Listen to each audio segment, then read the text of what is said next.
આપણે એના હિસાબથી જ કામ કરીએ. ઓમ સજાત્મ સ્વરૂપ પરમ ગુરુ શુદ્ધ ચૈતન્ય स्वामी. ओम नमः ज्ञानी पुरुषों की आज्ञा थी.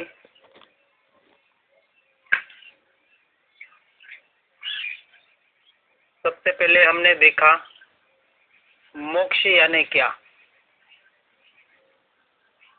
712 पेज से शुरुआत की थी. हम थोड़ा उल्टा चल रहे हैं क्योंकि मोक्ष चाहिए, मुक्ति सबको चाहिए,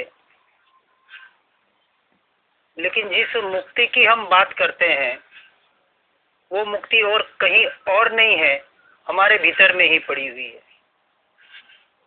जिस सुख और शांति की हम बात करते हैं, जो हम बाहर ढूंढने का प्रयास कर रहे हैं, वो सुख और शांति बाहर कहीं नहीं है, हमारे भीतर में ही पड़ी हुई है.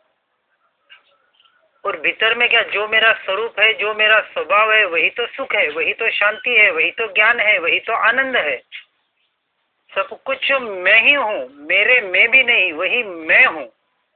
और उस मैं की ही पहचान हम करने का यहाँ पे प्रयास कर रहे हैं. और जिसने मैं की पहचान कर ली, उस वही मोक्ष को जान सकता है. उसके पहले मोक्ष क्या है उसे पता ही नहीं पड़ेगा. इसलिए हमने जो शुरुआत की, शुरुआत भी वही और अंत भी वही. शुरुआत भी मैं से और अंत भी मैं में ही. तो मोक्ष की शुरुआत कहाँ से? स्वयं से. मोक्ष का अंत, वास्तविक मोक्ष कहा तो मैं में. उस वास्तविक मैं में जिसे हम आज मैं मान के चल रहे हैं, जिस शरीर को, उस मैं की यहाँ बात नहीं हो रही है. वो मैं अलग है, दैट इज रॉन्ग बिलीफ. और वो मैं हूँ, that is right belief, real belief. Real and relative. तो रिलेटिव जिसे हम अनित्य कहते हैं और रियल जिसे हम नित्य कहते हैं, ये अनित्य से नित्य की यात्रा हमारी चल रही है. बाहर की बहुत यात्राएं कर ली, वो सारी यात्रा नित्य से अनित्य की यात्रा थी. उस नित्य को, जो मेरा स्वरूप है, जो मेरा स्वभाव है, उस स्वरूप मेरे स्वभाव को मैं पर से जोड़ने का प्रयास कर रहा था, पर द्रव्य से, पर भाव से जोड़ने का प्रयास कर रहा था. नित्य को अनित्य में जोड़ रहा था और अनित्य को ही नित्य मान लिया था. यही सबसे भ्रम हमारे भीतर में पैदा हो गया था. और यही से तो हम छूटने का प्रयास कर रहे हैं. और इसके लिए वापस मैं बार बार इसलिए बार बार कहता हूं कि ये सिर्फ सुन के और पढ़ के मान मत लेना, अनुभव करना. और अनुभूति का नाम, जागृति का नाम धर्म है. पढ़ने और सुनने का और क्रिया का नाम धर्म नहीं है. इसलिए का विश्वास मत कर लेना. विश्वास में विष का वास है.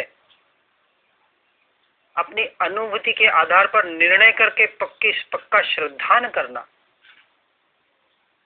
और श्रद्धान अनुभूति के आधार पर होता है. शक्कर मीठी है, फीकी है, तीखी है, वो जब तक आप शक्कर चखेंगे नहीं, आपको पता क्या कि शक्कर कैसी है. और उसके लिए पूरी बोरी चखने की जरूरत नहीं है. एक दाना चख लिया, लेकिन वो शक्कर मीठी है तब पता पड़ेगा जब आपको मिठास कभी आपने चखी होगी. किसी ने अनुभूति कर ली. एक अंधा आदमी आया किसी गुरु के पास, बहुत जने लेके आए. ये देख नहीं पाता है, जानना चाहता है कि प्रकाश क्या है, इसे बताओ प्रकाश कैसा होता है. सत्पुरुष ने कहा, प्रकाश कहने और सुनने की चीज नहीं है, प्रकाश अनुभूति की वस्तु है. तुम गलत जगह आ गए हो.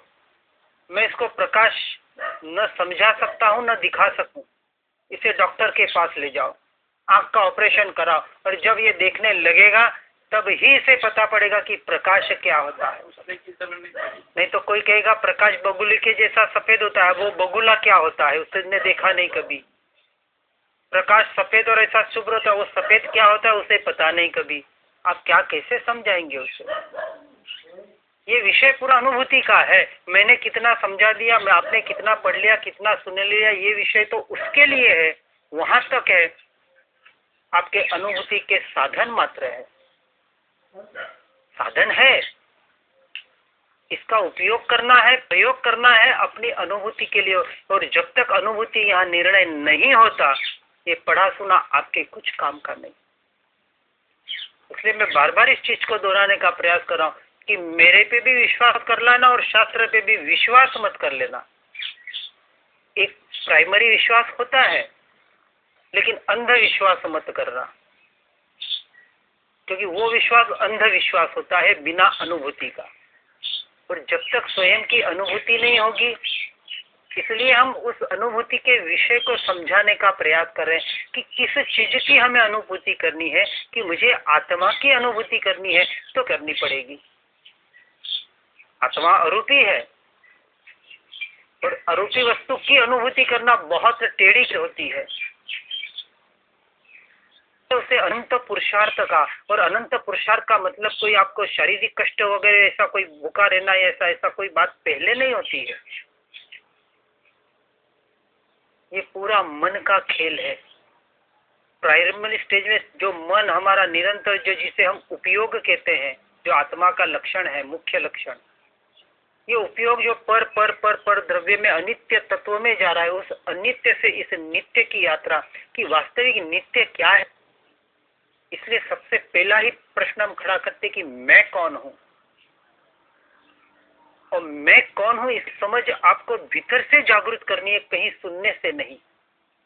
सुनना पड़ना इसके लिए कि उसकी एक हमको एक विधि मिल जाए बस, लेकिन विधि को जीवन में अपनाएंगे नहीं, उस विधि के माध्यम से स्वयं तक पहुंचेंगे नहीं, वो निर्णय यहाँ का नहीं होगा। दूसरे का निर्णय आपके काम नहीं आने वाला, नहीं आने वाला। दूसरे का पेट भरने से आपका पेट नहीं भरने वाला। आप जब खाएंगे क्या आप पेट बनेगा। आज दिन तक जितना भी प्रयास किया, अनित्य के लक्ष्य से किया। जो सुख माना, अनित्य में सुख माना। जो देह टिकने वाला नहीं है, पता है, कब से सुनते आ रहे हैं, पर आज दिन तक देहाशक्ति को हटाने का प्रयास नहीं किया, अभ्यास नहीं किया। एक मच्छर, एक गर्मी, एक सर्दी, एक बाहर के छोटे छोटे दुखावे आते हैं, सर्दी खांसी छोटे छोटे, इसमें हम परेशान हो जाते हैं और हम कहते हैं हम आत्मा है, शरीर नहीं है। कहने से काम नहीं चलेगा। जब वो वक्त आता है, प्रतिकूलता आती है, तब भेद ज्ञान करो और उसको सहन करने का एक बार अभ्यास तो करो। तब जागृति तो रहे कि मैं आत्मा हूं, ये जो हो रहा है ये शरीर में हो रहा है, मुझे कुछ नहीं हो रहा है। बोलने से नहीं, वहां सहन करने से आपका अभ्यास होगा। बोलने से काम मात्र नहीं होगा।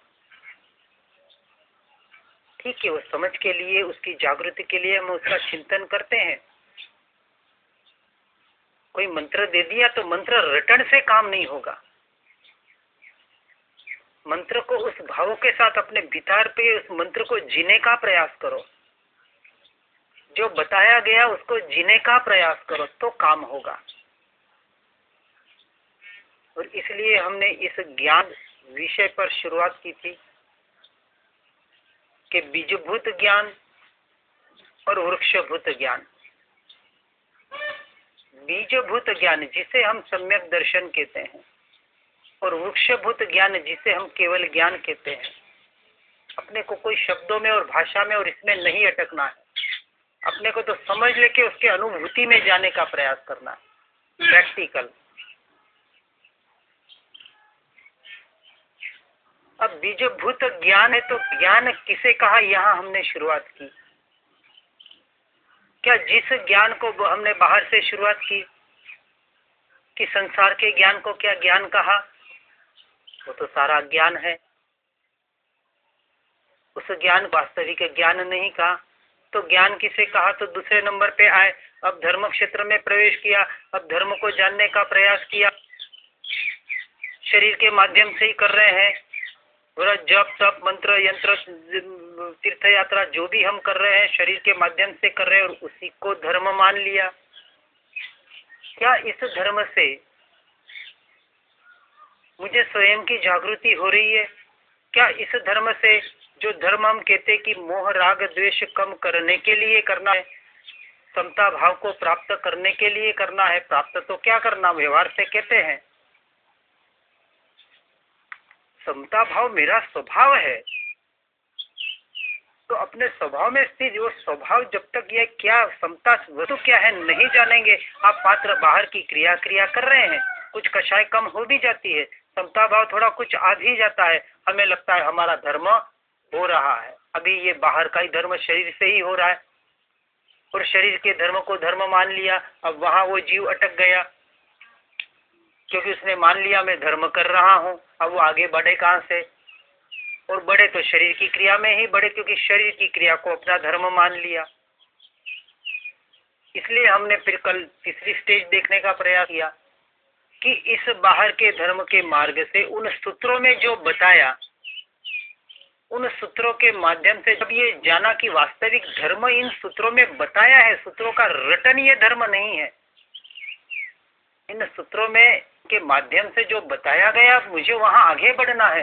अब ऐसे विरले जी वहां से निकलते हैं, अब वो आगे बढ़ते हैं, तब उनको पता पड़ता है कि मेरा मिथ्यात्व कहा था कि शरीर के क्रिया में मैंने धर्म मान लिया। इस शरीर की क्रिया के माध्यम से मुझे स्व को जानना था कि वास्तविक मैं कौन हूं, और उस मैं को आज दिन तक जानने का हमने प्रयास नहीं किया, और कहीं जाना तो उसको जीने का प्रयास नहीं किया। अब जब वो थर्ड स्टेज में आ गया, अब थर्ड स्टेज तक हम कल पहुंचे थे कि अब उसने आत्मा का भी ज्ञान लेना शुरू कर दिया, आत्मा के शास्त्र पढ़ने शुरू कर दिए, आत्मा का ही सुनना शुरू कर दिया। अब उसे जागृति आ गई कि मुझे स्वयं की पेश करनी है। लेकिन यहाँ भी अटकना हो जाता है, वहां भी भ्रम हो जाता है कि अब मैं आत्मा को जान रहा हूँ, आत्मा को पढ़ रहा हूँ, आत्मा को सुन रहा हूँ, मैं आत्मा का ही तो काम कर रहा हूँ। ये भी एक भ्रांति खड़ी हो जाती है। ये इसलिए बता रहा हूँ कि एक एक स्टेप आगे जाके हम कहाँ अटकते हैं, और वो अटकना हमारा कैसे भटकना हो जाता है। अब यहाँ तक तीसरे स्टेज का जीव पहुंचा वहां। अब जो पहुंचे, हम यूं कहते कि यहाँ बैठे हुए हम अभी तीसरे स्टेज में हैं, क्योंकि हम आत्मा को जानने का प्रयास कर रहे हैं, स्वयं को जानने का प्रयास कर रहे हैं, अपने स्वभाव को जानने का प्रयास कर रहे हैं, और स्वभाव को जानेंगे तो उसमें रमणता करने में हमें सहजता हो जाएगी। अब जिस ज्ञान की हमने बात की, हमने एक सूत्र लिया था, ज्ञान क्रियाभ्याम मोक्ष। ज्ञान सहित जो क्रिया होती है उससे मोक्ष की प्राप्ति होती है। अब यहाँ भी अर्थ लगा दिया, दूसरे अर्थ में आया था कि क्रिया का सच्चा ज्ञान करो और शुद्ध से शुद्ध क्रिया करो, आपका मोक्ष हो जाएगा। वो जीव अटक रहा है अभी, क्योंकि क्रिया के ज्ञान में और क्रिया शरीर के क्रिया में धर्म मान लिया, भले वो कितनी शुद्धता से कर रहा है। और हम तो पहले दिन से कह रहे हैं कि शरीर की किसी भी क्रिया में धर्म मानना अधर्म है, क्योंकि शरीर को अपना माना, मेरा माना, मैं माना, और शरीर के धर्म को मेरा माना, वो अटक गया जीव वहां। अब आगे जब तीसरी स्टेज में आता है, वो जीव जब आत्मा का ज्ञान कर रहा है, आत्मा का अभ्यास कर रहा है, आत्मा के बारे में जानने का प्रयास कर रहा है, एक तरफ तो वो आत्मा की बात कर रहा है, और दूसरी तरफ अभी तो देहाध्यास छूटने का नाम ही नहीं ले रहा है, संसार की असारता पता ही नहीं पड़ रही है। अब दोनों पहलू उसको देखने पड़ेंगे। यदि एक तरफ वो कह रहा है मैं आत्मा हूं, मैं शरीर नहीं हूं, शरीर से जुड़ा संसार मेरा नहीं है, अब जब तू मुंह से कह रहा है कि ये मैं नहीं हूं और ये संसार मेरा नहीं है, तो अब तू इस संसार में कैसे रचा पचा है? रुचि है ना, अभी महाशक्ति तो पड़ी है ना। अब वहां अपना कंपैरिजन करना है, वहां अपना चिंतन करना है कि वास्तविक जो मेरा नहीं है, क्या मैं उसे मेरा मान रहा हूं अभी तक या नहीं मान रहा हूं? तो मान रहा हूं तो ये मेरी कहां कमजोरी है? अब थर्ड स्टेज में जब हमारा आत्मा का अभ्यास चल रहा है, तो इसलिए ज्ञान क्रियाभ्याम मोक्ष बताया। तो यहाँ जिस ज्ञान की बात कर रहे हैं, जिस ज्ञान के क्रिया की बात कर रहे हैं, अब क्रिया दो प्रकार की बताई। अब तीसरे स्टेज में आ गए हम कि आत्मा को जानने का प्रयास किया। देह भिन्न है, शरीर भिन्न है, आत्मा भिन्न है, जान लिया। जो कुछ होता है वो शरीर पे होता है, आत्मा नहीं करता, ये भी जान लिया। जो संसार में है सब व्यवस्थित है, वो भी जान लिया। लेकिन क्या हम व्यवस्थित को व्यवस्थित करने का प्रयास कर रहे हैं? और कर रहे हैं तो हम व्यवस्थित को अव्यवस्थित कर रहे हैं। तो इसलिए नहीं कहा कि उस व्यवस्थित नहीं है तो उसको व्यवस्थित करने जाओ। इसलिए कहा जो हो रहा है वो यथा योग्य हो रहा है, व्यवस्थित हो रहा है, होने योग्य हो रहा है, अपने अपने उदय से हो रहा है। अब वहां से दृष्टि हटाओ, इसलिए कहा गया। व्यवस्थित स्थिति का मतलब क्या? हाँ, वहां से दृष्टि हटाओ कि मैं कहीं कुछ नहीं कर सकता, न मैं संसार को बदल सकता हूँ, न संसार वाले को बदल सकता हूँ, न इस देह को बदल सकता हूँ, न इसके विचारों को बदल सकता हूँ। अब वहां से भी दृष्टि हटाओ, इन विकल्पों से भी दृष्टि हटाओ, इन संकल्प विकल्पों से, इन ये जो जो निरंतर बाहर बाहर जा रहे, इसलिए जा रहे कि अभी तक पर को पर माना नहीं। कथन तो किया लेकिन स्वीकार नहीं हुआ अभी तक, मूल भीतर से स्वीकार नहीं हुआ। इसलिए निरंतर उपयोग पर और पर में अभी भी जा रहा है। इसलिए वहां से उसको संबंध तोड़ने के लिए हमने दो शब्द बताए, अच्छे लगे बुरे लगे, लेकिन हमारे जीवन में सार्थक बने, इसलिए वो हम बता रहे हैं। हर एक का अपना अपना अनुभव होता है, अपने अपने अनुभव के आधार पर हर ज्ञानी कुछ कथन में फर्क हो सकता है, लेकिन आशय में कहीं फर्क नहीं होता है। इसलिए हमने कहा कि जीवन में रहना है और संसार में यदि रहना ही पड़े तो नालायक बन के रहना। गाली नहीं है ये, लेकिन किसी को नालायक बोले तो इतना चुभता है, एक शब्द इतना चुभ जाता है बाण की तरह, और ऐसा आग बबूला हो जाता है। लायक बनने की दवा है। हाँ, लायक बनने की दवा नालायक है। हाँ, यदि धर्म के प्रति लायक बनना हो तो संसार के प्रति नालायक बनो। हम उल्टा काम कर रहे हैं, धर्म के प्रति नालायक बन रहे हैं और संसार के प्रति लायक बनने का प्रयास कर रहे हैं। काम कर रहे हैं, हम यही काम कर रहे हैं, लेकिन जहाँ जहाँ जे जे योग्य थे कहाँ समझू थे वो नहीं समझ पा रहे हैं। कहाँ क्या योग्य है? संतोषी सदा सुखी, ये संसार के लिए कहा, धर्म क्षेत्र के लिए नहीं कहा। लेकिन संसार में तो असंतोषी बन रहे हैं और धर्म क्षेत्र में संतोषी बन रहे, उल्टा काम कर रहे हैं। इतना तो हम कर रहे हैं ना, 2 घंटे तो सुन रहे हैं ना, 4 घंटे तो काम कर रहे हैं ना। अरे धर्म 2-4 घंटे करने की वस्तु नहीं है, धर्म तो निरंतर जीने की वस्तु है, करने की भी वस्तु नहीं है, जीने की वस्तु है। धर्म को जियो, और हम जीना सिखाने का कार्य प्रयास कर रहे हैं। अल्प प्रयास जितना भी हो, क्योंकि केवल ज्ञानी किसी को नहीं सुधार सके तो हम कहाँ किसी को सुधारें।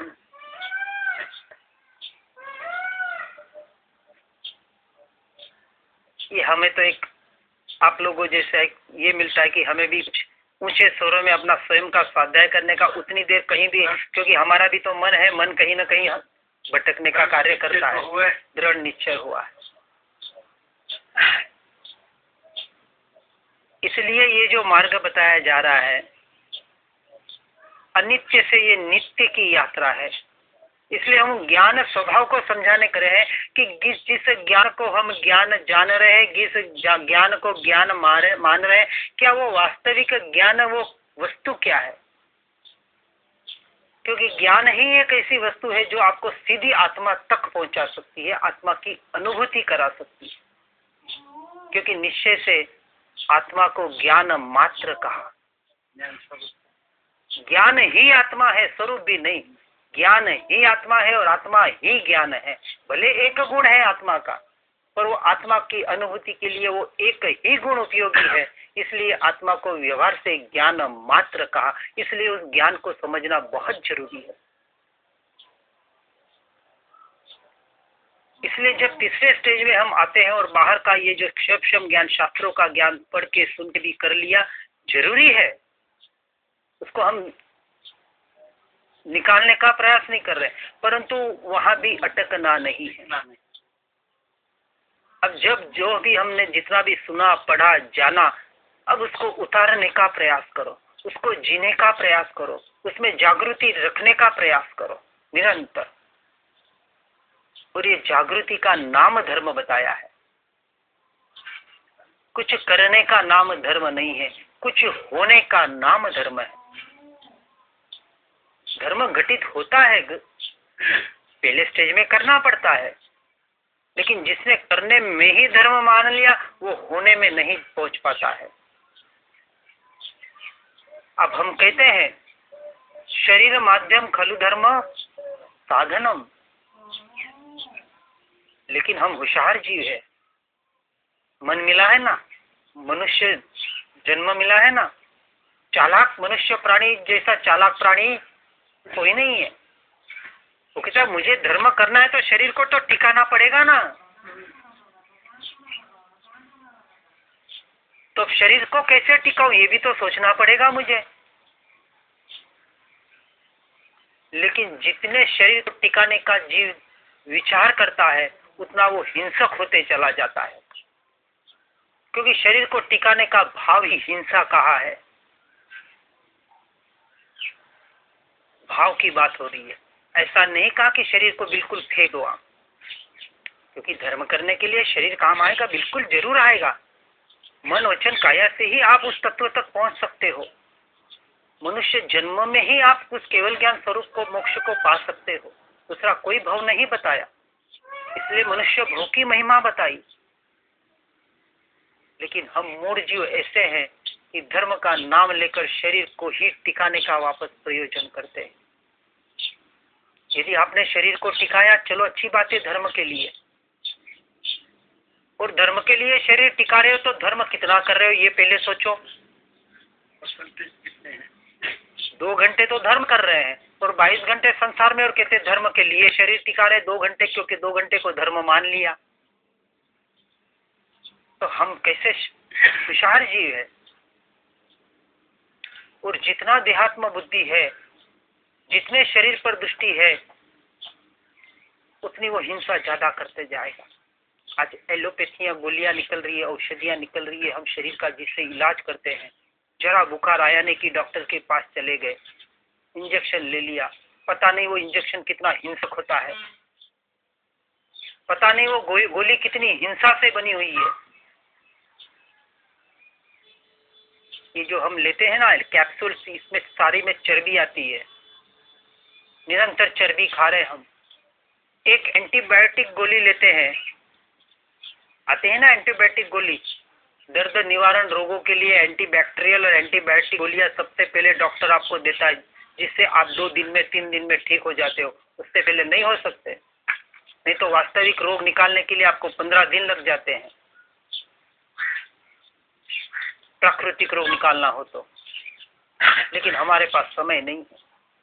हम हिंसा भले होए, लेकिन उस हिंसा को हिंसा माना नहीं। एक एंटीबायोटिक गोली, एक गोली बनाने में लाखों जीवों को मारा जाता है। कितने?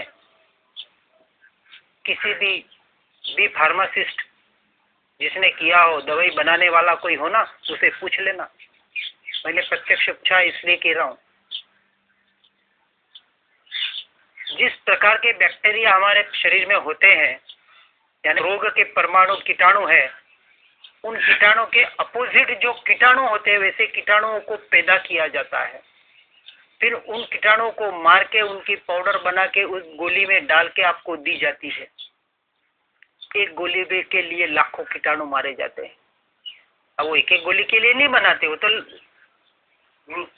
ग्रॉस में बनाते हैं। अब वो एक गोली में इतने कीटाणु तो उन्होंने मारे, और फिर वो गोली लेके आप वापस लाखों कीटाणुओं को मारते हो। तो ये देहात्म बुद्धि नहीं तो और क्या है।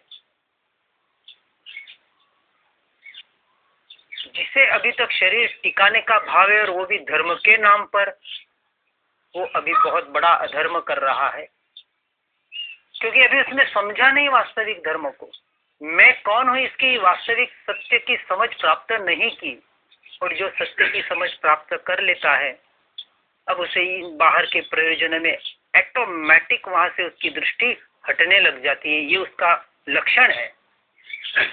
अब वो देह को टिकाएगा, प्रयास करेगा, लेकिन गलत मार्ग से नहीं करेगा। अब वो हिंसा का मार्ग नहीं अपनाएगा। वो कहेगा कि जमीकन खाने में यदि हिंसा है तो मैं क्यों खाऊं, बिना खाए क्या शरीर टिक नहीं सकता। और प्याज और लहसुन खास करके जो बताया है, ये मन की विकृतियों को पैदा करता है। उसके जो परमाणु है, उसके जो भीतर में जो उसका इफेक्ट होता है। मेन उद्देश्य तो वह था कि खान पीने से शरीर स्वस्थ रहेगा, शरीर स्वस्थ रहेगा तो मन स्वस्थ रहेगा, और मन स्वस्थ रहेगा तो आपका धर्म पारमार्थिक जिसको हम कहते हैं, वह आपका काम करने में आपको सहजता बनेगी। खाने पीने से धर्म नहीं होता है, लेकिन खाने पीने से जो शरीर की स्वस्थता और मन की स्वस्थता होती है, उससे धर्म होता है। इसलिए आहार पर साथ में जोर दिया गया। आप इतना अच्छा ज्यादा हेवी जितना खाएंगे आपको प्रमाद आएगा, उतना शरीर में आलस, ऐसा लगेगा आज प्रमाद आज क्या है। देखो आपको पता है, जितना आप शादी विवाह में जाते हैं, जितना आप भारी खाना खाते हैं, जितनी मिठाइयाँ काजू बादाम पिस्ता जितना आप चेपते हैं, उस दिन आलस ज्यादा आता है, प्रमाद आता है। फिर वो हम कहते हैं एसिडिटी हो गई और वो हो गया और जो भी होता है। तो धर्म वास्तविक वस्तु क्या है, चीज क्या है, इसलिए हम यहाँ मूल उसका स्तोत्र बताया कि जब तक मैं कौन हूं इसकी सही पहचान न हो, और पहचान होने के बाद उस तत्व तक पहुंच नहीं पाए, इसलिए हमने इस ज्ञान स्वभाव के बारे में जानने का हम यहाँ प्रयास कर रहे हैं। जब तीसरे स्टेज में आए और उसने जाना कि मैं आत्मा ही हूं, मैं शरीर आदि पर द्रव्य में, पर पुद्गल में मैं कहीं नहीं हूं, अब ये सूत्र यहाँ वास्तविक लागू होता है कि ज्ञान क्रियाभ्याम मोक्ष। ऐसी कौन सी क्रिया है ज्ञान की कि जो करने से मुझे मोक्ष होगा, और वो श्रीमद जी ने बताया यहाँ मोक्ष एटलीस्ट।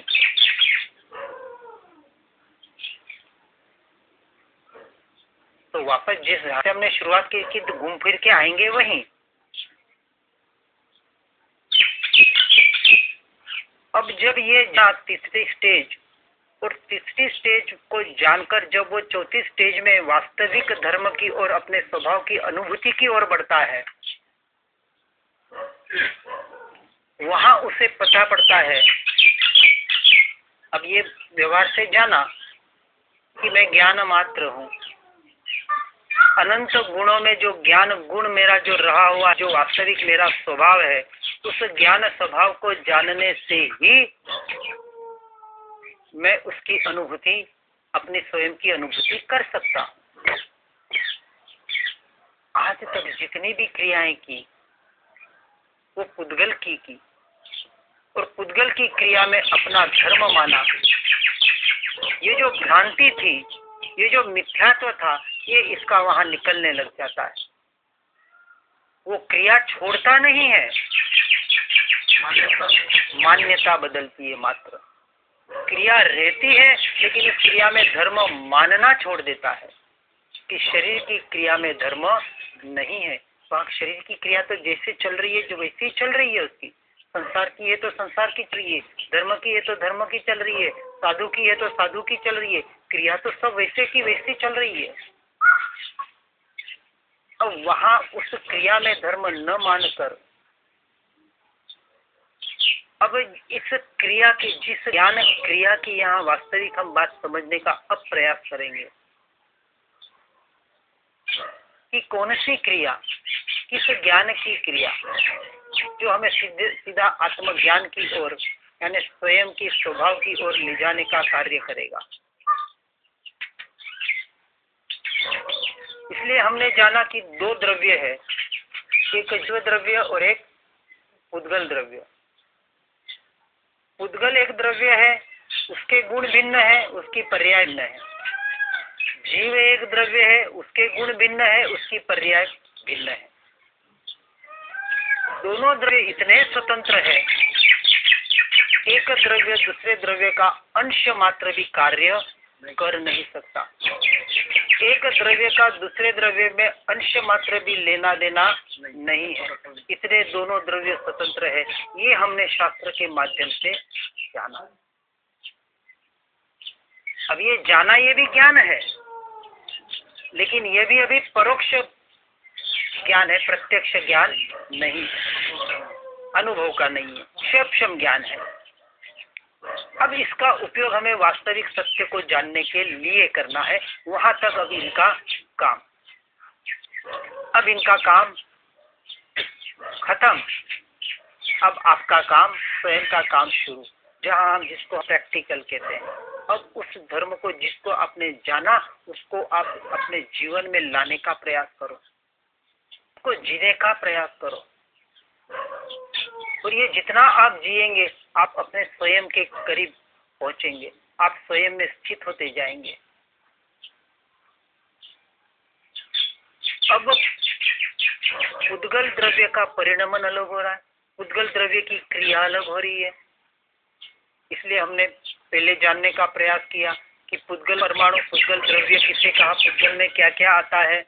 वापस शॉर्ट से थोड़ा समझ लें कि जो आंखों से दिखाई दे रहा है वो सारा पुद्गल है। इसलिए कल हमने जानने का प्रयास किया ना कि ये शरीर भी जो आंखों से दिखाई दे रहा है, ये भी पुद्गल परमाणु से बना हुआ है। और साइंस ने इसको प्रूव कर दिया है। जो प्रूव कर देता है वो तो हम मान लेते हैं। इसलिए भेद विज्ञान जो कहा, ये भी एक विज्ञान है, ये भी एक साइंस है। यहाँ कुछ भेद करना नहीं है, लेकिन उस भेद को मानना है जो वास्तविक अलग ही है। अलग करना नहीं है, अलग ही है। आत्मा और शरीर आज दिन तक एक हुए नहीं, और हो जाते तो शरीर के मृत्यु के साथ आत्मा भी मर जाती, नष्ट हो जाती। वास्तविक न तो आत्मा नष्ट होती है और न शरीर नष्ट होता है। इस शरीर भी नष्ट होता है ना। मृत्यु एक भ्रांति मात्र है। ये भ्रांति निकल जाएगी ना तो आपका मृत्यु का डर ऑटोमेटिक निकल जाएगा कि मैं मरने वाला हूं। सबसे बड़ी भ्रांति, सबसे बड़ा भय ये मृत्यु का है। 7 प्रकार के भय पता है, लेकिन सबसे बड़ा भय जीव को होता है, मैं मर जाऊंगा। अरे कौन मरेगा? ये भय पहले निकाल दो आज, अभी इसी वक्त, तो आपका जीवन सफल हो जाएगा। तो आप समाधि मरण के पात्र हो जाओगे। मैं नहीं मरने वाला, पहली बात, क्योंकि मैं तो अजर अमर अविनाशी आत्मा हूं। बोलने के लिए नहीं, दृढ़ता करो, निरंतर इसका चिंतन करो, विचार करो। हम विचार ही नहीं करते। सुन के पढ़ के विचार जरूरी है, विचार बताया है। चिंतन चले, मैं नहीं मरने वाला, ये एक दृष्टि। अब जिस व्यवहार से, ये तो निश्चय का कथन हुआ पारमार्थिक, लेकिन जिस व्यवहार से हम कहते कि शरीर मरता है, शरीर नष्ट होता है, शरीर की मृत्यु, ये तो माने, हम कहते ये भी भ्रांति है। और हम इसको कई बार सुन भी चुके हैं। सुने हैं कि पढ़े हैं कि नहीं? शास्त्रों में तो पढ़े हैं, लेकिन कम से कम आपने इस उम्र तक पढ़ा, 20-25 उठमने तो अटेंड किए होंगे ना। उठमने ही बोलते हैं ना, तुम्हारे शू बोले थे? बेसणु। वहां कहा जाता है कि पंचभूत का शरीर था और कहते हैं ना, तो कहाँ नष्ट हुआ? विलीन हो गया, मात्र परिवर्तन हुआ। और वास्तविक परिवर्तन ही होता है। और पंचभूत का ही तो बना है, पुद्गल परमाणुओं का बना हुआ है। 80 से 85% तो पानी है, जल तत्व है। जैसे जलाते हैं उसकी भाप हो जाती है। कहाँ गया वो? भाप बन गया, बस उसी में ही विलीन हो गया। अग्नि तत्व था, अग्नि में विलीन हो गया। आग में गर्माहट विलीन हो गई। आकाश तत्व था, स्पेस थी, आकाश में विलीन हो गया। पृथ्वी तत्व थी, राख, उसकी राख बन गई। अब पंच तत्व का बना, पंच तत्व में विलीन हो गया। मात्र परिवर्तन हुआ। कहाँ नष्ट हुआ? नष्ट क्या हुआ? मात्र जो रूप दिख रहा था, जो आकार दिख रहा था, वो मात्र नष्ट हुआ। और इस भ्रांति को हमने मृत्यु एक नाम दे दिया। ये भ्रांति पहले मन से निकाल दो कि मेरी या शरीर की, दोनों की हमने उस किताब में दिया है कि नाश। आत्मा की तो मृत्यु है ही नहीं, ये तो हम मान लिया। शरीर की भी कहाँ मृत्यु है, और ये दोनों मान लिया, वो निशंक हो जाता है। अब मेरी मृत्यु, अब वो भले मरण के वहां खड़ा है तो मैं कहाँ मरने वाला हूँ? न ये आत्मा मरने वाला है, न शरीर मरने वाला है। ये भ्रांति है दोनों। लेकिन निर्णय करना पड़ेगा, तो निर्णय हो जाएगा। आपका मृत्यु का भय इसी क्षण निकल जाएगा। भले इसी क्षण ये जीव यहाँ से निकले तो निकले, मुझे क्या, मैं कहाँ मरने वाला हूँ। जिसे कर्म इसने बांधे हैं, इसको अगला जन्म मिलने वाला है। और वो भी कहते 3 समय में। समय किसे कहा? चुटकी, जैसे चुटकी तो छोड़ो, on the spot at a time दोनों काम, यहाँ मृत्यु और यहाँ जन्म। आप कितने ही रोते बैठो और कुछ भी कर लो, तो गया, आदमी पहुंच गया और उसके कर्म से उसका जन्म हो गया, उसका कर्म चालू, और वो आपको भूल गया। और जहाँ जन्म हुआ, ये मेरी माँ, वहाँ चालू उसका जन्म से ही। और जिसके पेट में गया उसका चालू, ये मेरा बेटा, ये जीव आया, ये मेरा बेटा हो कि बेटी हो कि भले जानवर हो, कोई भी हो, ये मेरापना तो है ना। जानवरों में भी अपने बच्चों के प्रति मेरापना तो है। पुद्गल की करामत है। ये पुद्गल की करामत है। और सारा हम जीवन इन पुद्गल के परमाणु के पीछे भाग भाग के अपना पूरा जीवन व्यतीत करते हैं। जो मेरा था नहीं, है नहीं, होगा नहीं, ये जो ज्ञान हम यहाँ लेने का प्रयास रहे हैं, ये भी क्षप ज्ञान है। लेकिन इस ज्ञान से हमें उस वास्तविक ज्ञान को जानना है जो मेरा स्वरूप है, जो मैं हूँ। अब 2 द्रव्य हमने यहाँ देखने का प्रयास किया कि एक द्रव्य पुद्गल द्रव्य, जिसका उसका कार्य, उसका परिणाम। हम पुद्गल किसको कहा कि जो आंखों से जो भी दिख रहा है, जो नष्ट होने वाला है, वो पुद्गल के परमाणु है। उसमें ये देह भी आ गया। अब जो नहीं दिख रहे ऐसे भी पुद्गल के परमाणु है, और पुद्गल के परमाणु है तो मेरे नहीं है। तो ऐसे कौन से? तो एक भीतर से, थोड़ा भीतर जाते हैं, विचारते हैं, तो सबसे बड़ा खतरनाक शत्रु हमने जैसे देखा, वही आपका सबसे बड़ा मित्र बन सकता है, मन। पुद्गल परमाणु से बना है, मेरा नहीं है। फिर कर्म, जिसे हम अपना कहते मेरे कर्म, अरे मेरे कर्म उदय में आए, और मेरे कर्म ऐसे, और मैं ऐसा, और मैं वैसा। तो भाव कर्म, द्रव्य कर्म, नो कर्म, तीनों से भी मैं न्यारा, मेरे नहीं। अब कर्म मेरे नहीं, मन मेरा नहीं, तो मन में जो विकल्प संकल्प उत्पन्न होते, वो मेरे कहाँ से हुए? फिर भले वो शुभ हो, अशुभ हो, शुद्ध हो, जो भी हो। तो तीसरी स्टेज आती है कि ये जो भाव हो रहा है, ये भाव भी वास्तविक मेरा स्वरूप नहीं है। अभी जो विकल्प हो रहा है, अभी ठीक हो रहा है, लेकिन मैं तो निर्विकल्प ऐसा द्रव्य हूँ। अब ये मान्यता में पक्का बैठ जाता है। अब भले विकल्प है, भले मन भटक रहा है, भले राग द्वेष हो रहा है, अब उसने वहां उससे डाइवर्स ले लिया। इसलिए हमने दूसरा शब्द का प्रयोग किया था कि इस पुद्गल से डाइवर्स ले लो, उसे अपना मानना। इसलिए डाइवर्स का मतलब भी समझाया था कि एक लड़की डाइवर्स ले लेती है तो सारे उसके रिश्ते अपने आप सुरालते, मान्यता टूट जाती है। अब कोई कहेगा तेरे ससुर बीमार हुए, तो वो लड़की कहेगी वे होंगे, मुझे क्या लेना देना, अब मेरा उनसे कोई संबंध न रहा तो पहले इनसे संबंध तोड़ दो। भले है वो ससुर मर नहीं गया, जिंदा है, फिर भी उसने संबंध तोड़ दिया। तो ये जिंदा है फिर भी इससे संबंध तोड़ दो, और इस संबंध तोड़ने का नाम धर्म है। धर्म की शुरुआत है, अभी पहुंचे नहीं है हम। पहले मानना तो छोड़े, जो अनादिकाल से इस देहात्म बुद्धि पड़ी हुई है। ये हमने यहाँ जो ज्ञान प्राप्त करने का, ये जो ज्ञान, ये जो सूक्ष्म ज्ञान हम प्राप्त करने का प्रयास कर रहे हैं, ये भी वास्तविक अभी तक सच्चा ज्ञान नहीं है, क्योंकि अनुभूति नहीं है। किसी के झूठन के आधार हम उसका मात्र कथन कर रहे हैं। परंतु शुरुआत में ये उपयोगी है, क्योंकि इतनी जादू की छड़ी तो है नहीं कि घुमा दी आज और कल से हमने अपने आप को आत्मा मान लिया और हमारा काम शुरू हो गया। इसलिए कहा पहले तो पुद्गल को जाना।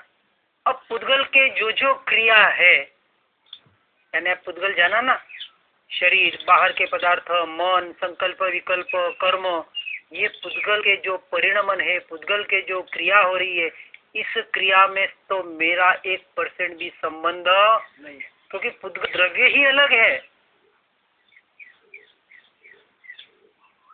तो वहां से पूरे हटना ही है। तो अब हम आते हैं जीव द्रव्य पर। जो मैं हूं, मैं एक जीव द्रव्य हूं, आत्मा यानी जीव द्रव्य। तो अब मेरी क्रिया क्या, अब उसको जानने का थोड़ा प्रयास करेंगे तो समझ में आएगा कि वास्तविक मेरी क्रिया क्या हो रही है। अब यहाँ कहा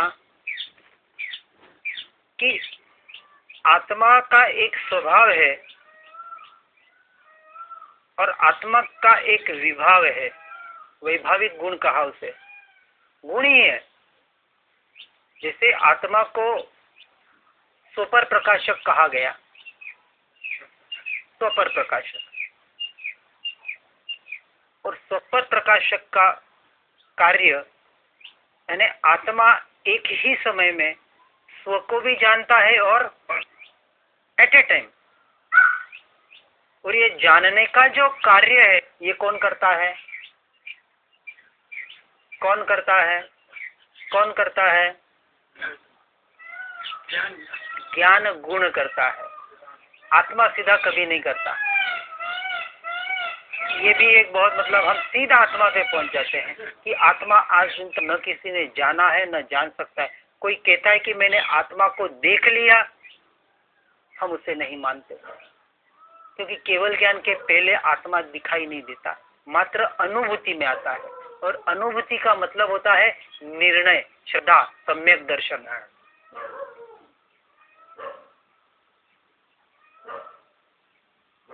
इसलिए कांजी ने 3 शब्द कहे बहुत अच्छे। पहले नक्की कर, પછી निर्णय कर અને પછી अनुभूति कर। नक्की तो हमारा हो गया, क्योंकि नक्की वाले ही यहाँ बैठे हैं कि नक्की है हम कि हम आत्मा है, हम शरीर नहीं है। अब हमारा निर्णय बाकी है, और जिस क्षण दृढ़ निर्णय हो जाएगा, उस दृढ़ निर्णय का नाम ही अनुभूति है, उसी का नाम सम्यक दर्शन है, और कुछ नहीं है। अब कहे कि मुझे कोई ऐसा दिव्य प्रकाश दिखे, ऐसी कोई अनुभूति हो कि ऐसी एक तार, ऐसी कोई बिजली चमके शरीर से, जैसे मुझे उस एक दशा में अनुभूतियां होती है साधक के। लेकिन जहां इंद्रिय और मन से अनुभूति है, वो आत्मा की अनुभूति नहीं चैतन्य की, क्योंकि आत्मा की अनुभूति इंद्रियातीत है। और इंद्रियातीत की अनुभूति का मतलब है वो आपको वास्तविक, जैसे ज्योति स्वरूप कहा तो बहुत जने उस ज्योति को देखने का प्रयास करते हैं कि कुछ ज्योति दिख जाए मुझे भीतर में, दीपक जैसे ज्योति, तो दीपक की ज्योति होती है, वैसा कुछ दीपक ज्योति अरे मुझे तो यहाँ दीपक का दर्शन हो गया, मुझे तो आत्मा दिख गया। ऐसा नहीं, वो तो मात्र एक उपमा थी। ये जो जानने का कार्य हो रहा है, ये आत्मा का जो ज्ञान गुण है, उस ज्ञान का प्रकाश है, वो सारा प्रकाशित प्रकाश हो रहा है, और उस प्रकाश के माध्यम से हम सारा जान रहे हैं। जैसे दिन में हम ये जो कुछ भी दृश्य देख रहे हैं, वो क्या दृश्य दिख रहे हैं आपको? और दिख रहे तो किस वजह से दिख रहे हैं? किस वजह से दिख रहे हैं? दो, एक व्यवहार से और एक निश्चय से। एक व्यवहार से और एक निश्चय से। व्यवहार से कि उजाला है इसलिए दिख रहे हैं, तो उजाला किसका है? सूर्य का है। सूर्य की किरणें यहाँ तक पहुंच रही है और उजाले में हम देख पा रहे हैं। और सूर्य का उजाला न होता तो नहीं, अभी व्यवहार का कथन हम कर रहे हैं, इसलिए व्यवहार से कहा मैंने, तो नहीं दिखता। जैसे हमने एक उदाहरण लिया था कि प्रकाश है, वो जज के पास जाता है, कंप्लेंट करता है, दावा करता है कि अंधकार मुझे बहुत परेशान कर रहा है, मुझे जीने नहीं देता, बार बार ये अंधकार आके मुझे तंग करता है। तो अंधकार को बुलाया, कहा भाई तेरी कंप्लेंट है, क्या सच है? तो उसने कहा बिल्कुल झूठ है, मैंने आज दिन तक प्रकाश को देखा ही नहीं, प्रकाश को जाना ही नहीं। भले ये मानता हो उसमें मेरा क्या दोष? मैंने इसे देखा ही नहीं, जाना ही नहीं, तो इसको तंग करने और परेशान करने मैं कहाँ जाऊं? दिखा ही नहीं, अंधेरा दिखा ही नहीं। ना आज दिन तक अंधेरे ने प्रकाश को देखा है, ना प्रकाश ने अंधेरे को देखा है। अपेक्षा से ये निरंतर हम विचार करते हैं, ये कर्म मुझे परेशान कर रहे हैं, ये मुझे परेशान कर रहा है, ये मुझे परेशान कर रहा है। अरे पर द्रव्य तुझे कहाँ से परेशान करेगा? जो तेरा है ही नहीं, तेरे में है ही नहीं। और हमने उसके परेशानी में, उसके सुख दुख में अपना सुख दुख मान लिया। इसी को तो मिथ्यात्व कहा, इसी को तो भ्रांति कहा। और जब तक भ्रांति से हम नहीं निकलेंगे, निकलना स्वयं को पड़ेगा, कोई निकालने वाला नहीं है। जब तक आपका स्वयं का निर्णय नहीं होगा, इस भ्रांति से स्वयं से ही स्वयं को निकालना पड़ेगा। पुरुषार्थ स्वयं से स्वयं का घटित होता है। इसलिए जिस ज्ञान की हम यह बात समझने का प्रयास कर रहे हैं, अब स्वपर प्रकाशक जो ज्ञान का स्वभाव बताया, लेकिन एक बात और उसने जोड़ दी कि आत्मा का लक्षण बताया, उपयोग लक्षणम।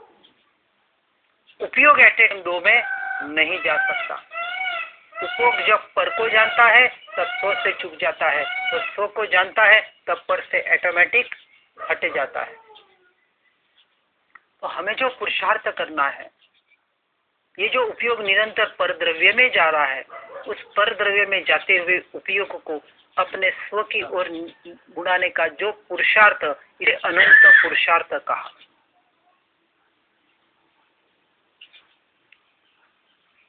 अब मेरी जो क्रिया हो रही है, आत्मा की जीव द्रव्य की जो क्रिया हो रही है, अब ये क्रिया, अब क्योंकि जाना कि ज्ञान मेरा स्वभाव है, मैं ज्ञान मात्र हूं। अब इस ज्ञान की जो क्रिया है, अब इस ज्ञान का जो स्वरूप है, इस ज्ञान का जो स्वभाव है, वो स्वभाव मात्र जानना और जो निरंतर चल रहा है, एक समय के लिए भी नहीं रुकने वाला। जो सिद्ध भगवान भी वही काम अभी कर रहे हैं, वही काम कर रहे हैं। अनंत काल के लिए मात्र जानने का कार्य कर रहे हैं। अब जानना ये मेरा स्वभाव है, ये मेरा स्वरूप है, यहां तक भी हम पहुंच गए। अब ये जो जानना हो रहा है, ये किसका जानना हो? अब आगे का प्रश्न, यहाँ तक पहुंच गए कि मेरा स्वभाव मात्र जानना है, ज्ञाता दृष्टा भाव ये मेरा स्वरूप है, देखना जानना, देखना जानना, साक्षी भाव में रहना। अब यहाँ पहुंच के भी बहुत अटकने हो जाते हैं। एक स्टेप के कहाँ हम अटकते हैं। इसलिए हमने जो पहले दिन प्रयोग दिया, हमने वही कहा कि ये काल्पनिक प्रयोग है, लेकिन अभी आवश्यक है। इसको धर्म और वास्तविक मान लेना, क्योंकि जानना आत्मा का स्वभाव है, ज्ञान गुण का स्वभाव है, लेकिन पर को जानना ये उसका स्वभाव नहीं है। हमने शुरुआत कहाँ की थी कि शरीर कर रहा है और मैं जान रहा हूं, तो यहाँ उपयोग कहाँ जा रहा था? दो जगह, क्योंकि एक समय में हम कह रहे थे कि शरीर कर रहा है, शरीर चल रहा है, शरीर खा रहा है, शरीर पी रहा है, शरीर सो रहा है, शरीर ये कर रहा है, शरीर कर रहा है, और उसके साथ हमने जोड़ा था मैं जान रहा हूं, मैं जान रहा हूं, मैं जान रहा हूं। तो शरीर चल रहा है, मैं जान रहा हूँ, शरीर देख रहा है, मैं जान रहा हूँ, शरीर खा रहा है, मैं जान रहा हूँ, शरीर सो रहा है, मैं जान रहा हूँ। तो अभी भी उपयोग हमारा दो जगह था, एक सेकंड के लिए शरीर में जा रहा था और एक सेकंड के लिए आत्मा में जा रहा था। सेकंड मतलब समझाने के लिए कह रहा हूँ, समय में होता है। तो पर को जानने के साथ स्वयं को जान रहे थे, और वहां हम अभ्यास कर रहे थे कि ये पर की क्रिया की हो रही है और मेरी क्रिया जानने की मेरी हो रही है। यहाँ तक हम पहुंचे थे, तो ये भेद ज्ञान हुआ। अब ये भेद ज्ञान मिथ्यात्व से सम्यक दर्शन तक का हुआ, अभी चौथे गुण स्थानक में आए नहीं। अब चौथे गुण स्थानक में क्या अभ्यास होता है, इसको हम अभी जानने का प्रयास करें। जो मैंने कहा था ना कि आपको ये आगे का जो वास्तविकता है वो बाद में बताऊंगा, वो अब हम वास्तविक ज्ञान जानता है, लेकिन कैसे और किसको जानता है। अब ये जब हमने जानने का प्रयास किया कि ज्ञान मेरा स्वरूप है, ज्ञान मेरा स्वभाव है, तो थोड़ा इस बात को अपन थोड़ा शाम को लेंगे, थोड़े सब आ जाएंगे। तो इसके पहले एक चीज को और जान लेते हैं कि अब परद्रव्य से तो हमने उपयोग को हटाने का प्रयास कर लिया। अब जो आत्मा के जैसे द्रव्य गुण पर्याय, नाम में नहीं जाना है, पर्याय यानी अवस्था। तो ये जो गुण है और पर्याय है,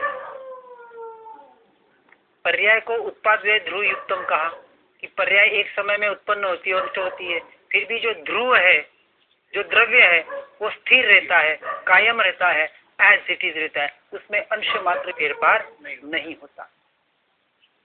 एक समय की पर्याय जैसे यूं निकलती है और वापस नष्ट हो जाती है। नष्ट का मतलब नष्ट नहीं होती है, वापस उसी में विलीन हो जाती है। जैसे अपन मनके गिनते हैं ना, तो एक मनका आगे गया तो आगे का मनका ये आ गया, एक नीचे गया वापस ऊपर का नीचे आ गया, एक नीचे गया तो एक नीचे जाता गया, एक बढ़ाता गया। तो एक उत्पन्न हो रहा है, एक नष्ट हो रहा है, एक नष्ट हो रहा है, उसी समय दूसरा उत्पन्न हो रहा है। ऐसी प्रक्रिया चलती है, वो अपने नजर नहीं आती है, क्योंकि समय पकड़ में नहीं आता है। एक समय में उत्पाद व्यय पकड़ में नहीं आता है, और साइंस ने इसको इस शरीर के माध्यम से प्रूव कर दिया है। साइंस शरीर तक पहुंचा है, और हमारे विज्ञान कहाँ पहुंचा है? हमारे ज्ञानी पुरुष आत्मा तक पहुंचे हैं, उन्होंने आत्मा का विज्ञान बता दिया, और आज का बाहर का साइंस ये विज्ञान बताता है। तो इसके आधार पर हम उसको प्रूव कर सकते हैं, क्योंकि वो आरोपी है, कार्य दोनों में वही हो रहा है। उसका भी उत्पाद एक समय में पर्याय का हो रहा है, और इसका भी पर्याय का उत्पाद एक समय में हो रहा है।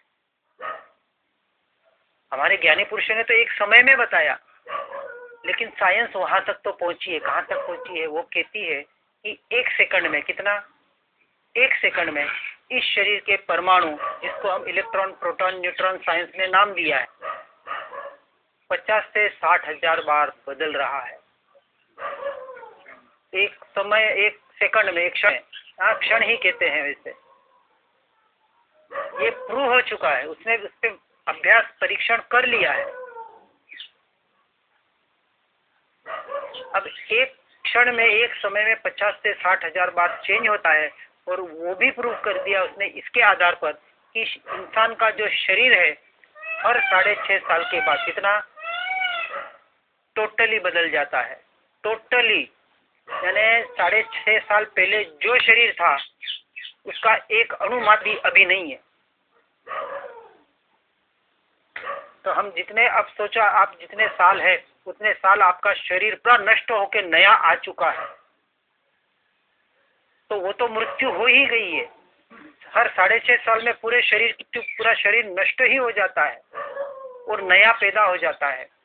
लेकिन उन परमाणुओं की मृत्यु तो हर पल में हो रही है, हर पल में। ये भी साइंस ने प्रूव कर दिया है ना कि परमाणु तो अभी भी, ये शरीर भले से पूरा नहीं बदल रहा है। इसलिए ये जो हम शरीर देख रहे हैं ना, ये बड़ा फिर जवान हुआ, अब जैसे झुर्रियां पड़ने लग गई, अब ये अवस्थाएं जो बदल रही है ये एकदम नहीं बदल रही है, हर क्षण बदल रही है। ये परमाणु आपके ऑटोमेटिक आपके कर्म के उदय के अनुसार बदल रहे हैं। साइंस कर्म को नहीं मानता है, तो कहता है जैसे परमाणु आ रहे हैं ये, अरे पर बुढ़ापा आया कहाँ से? वो परमाणु बुढ़ापे के आए कहाँ से? वो झुर्रियां आई कहाँ से?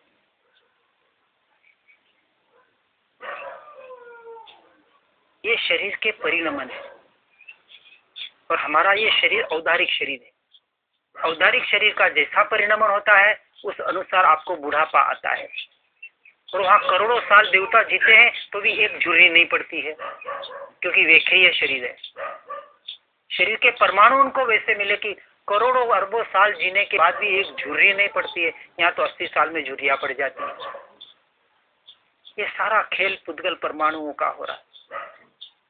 इससे भी हटके अब हम जब जीव द्रव्य पे आते हैं, अब जीव द्रव्य का एक जो विभाव जिसे कहा कि मोह राग द्वेष के परिणाम, अब ये मोह राग द्वेष के जो हमारे परिणाम हो रहे हैं, इसका कर्ता शरीर है या आत्मा है?